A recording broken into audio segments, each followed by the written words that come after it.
这是台中一个18岁高中肄业的学生，叫做潘振富。伊伫到先天性两骨弯翘，下半身歪倒行，身躯75公分。伊的身世实在真歹命。伊的爸母伫出事了后就已经过身，一岁外互人送去台中的育婴院，因为伊真无放弃，嘛共款真拼死，会晓分这个品仔，考到安尼会当考到4张加艺人的牌。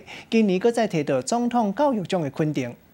亲爱的黄爸爸你好，再次感谢你送我的特制轮椅大黄蜂。台湾主笔甲对好心的黄爸爸的感谢，阁有伊的好消息拢写落来。伊是摕到今年的总统教育奖的18岁潘振富，伊自细汉就得到先天性的两骨弯翘，坐伫轮椅顶的，毋那真拼死做福建，阁学本土比啊。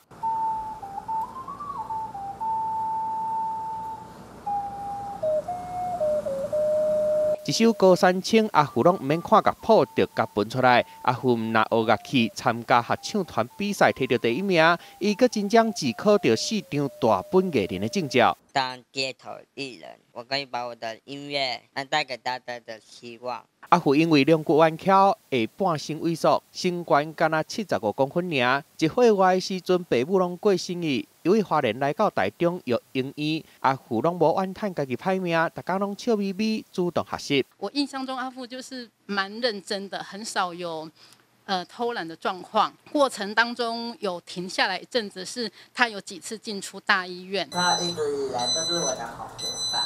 逐工坐伊的大黄蜂上课拢毋捌想活到，阿富骨力拍拼，互伊摕到2019年的总统教育奖。伊要用家己来当作例，鼓励甲伊同款的人毋通放弃。伊未来的志愿是要做大本艺人，就算身体有各样，嘛要用家己的力量为大家带来欢乐。记者综合报道。